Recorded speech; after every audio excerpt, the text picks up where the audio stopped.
আজকে আমরা কথা বলবো খুবই পরিচিত একটা ফল নিয়ে, নারিকেল।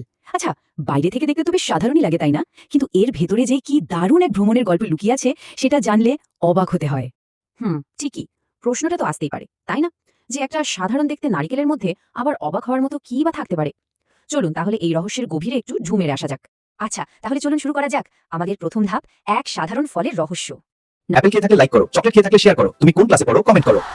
নারিকেল নামটা শুনলেই চোখের সামনে কি ভাসে বলুন তো? উঁচু একটা গাছ, আর তার মাথায় ঝুলে থাকা ফলগুলো। বাইরেটা কি ভীষণ শক্ত, অথচ ভাঙলে ভেতরে ঠান্ডা মিষ্টি পানি আর নরম সাদা শাঁস। আহা, বিশেষ করে গরমের দিনে এর এক চুমুক পানি যেন সব ক্লান্তি নিমিষেই দূর করে দেয়। একদম ঠিক, কিন্তু এই যে পরিচিত স্বাদ, এই চেনা রূপ, এর আড়ালেই কিন্তু লুকিয়ে আছে নারিকেলের আসল পরিচয়। আর সেই গল্পটাই আমাদের অবাক করে দেওয়ার জন্য যথেষ্ট। আর ঠিক এখানেই আমরা চলে আসছি আমাদের পরের ধাপে। এর নাম প্রকৃতির ভ্রমণকারী ফল।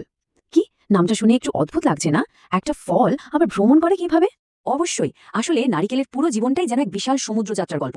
একবার কল্পনা করে দেখুন তো, একটা পাকা নারিকেল গাছ থেকে ছুপ করে পড়লো, তারপর গড়িয়ে গিয়ে পড়লো সোজা সমুদ্রে। এরপর শুরু হলো তার ভেসে চলা। দিনের পর দিন, রাতের পর রাত, মাইলের পর মাইল। সমুদ্রের ঢেউয়ের সাথে ভাসতে ভাসতে সে হয়তো পৌঁছে গেল দূর দেশের কোনো এক অচেনা তীরে। আর ঠিক সেখানেই, সেই বালির মধ্যেই সে জন্ম দিল এক নতুন গাছের। কি অসাধারণ একটা ব্যাপার, তাই না? একদম। আর ঠিক এই যে অবিশ্বাস্য ভ্রমণ করার ক্ষমতা, ঠিক এই কারণেই তো নারকেলকে বলা হয় প্রকৃতির ভ্রমণকারী ফল। মানে ভাবা যায়, এটা যেন প্রকৃতির নিজের তৈরি এক নাবিক। আচ্ছা, নারিকেলের এই ভ্রমণের গল্পটা তো বেশ অবাক করার মতো, কিন্তু এর ব্যবহার, সেটাও কিন্তু কোনো অংশে কম যায় না। চলুন আমাদের পরের ধাপে সেটাই দেখে নেওয়া যাক। এক ফলের হাজারো ব্যবহার। নারিকেলের উপযোগিতা দেখলে আসলেই অবাক হতে হয়। মানে এর কোনো অংশই কিন্তু ফেলনা না। যেমন ধরুন এর শাঁস, সেটা দিয়ে কত রকমের মজাদার খাবার তৈরি হয়। ভেতরের পানিটা তো তৃষ্ণা মেটানোর জন্য অসাধারণ। আবার বাইরের যে শক্ত খোলস, সেটা দারুণ জ্বালানি হিসেবে কাজ করে। এমনকি এর পাতা দিয়েও কত কিছু বানানো যায়, সুন্দর সুন্দর হস্তশিল্প থেকে শুরু করে গ্রামের ঘরের চাল পর্যন্ত।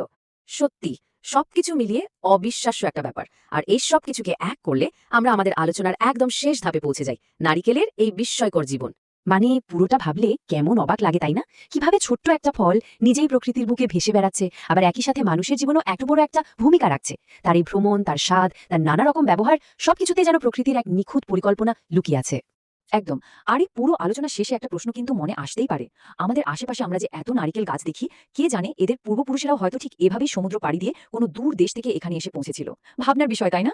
আচ্ছা, আজকের অ্যাপেল খেয়ে থাকলে লাইক করো, চকলেট খেয়ে থাকলে শেয়ার করো। তুমি কোন ক্লাসে পড়ো কমেন্ট করো।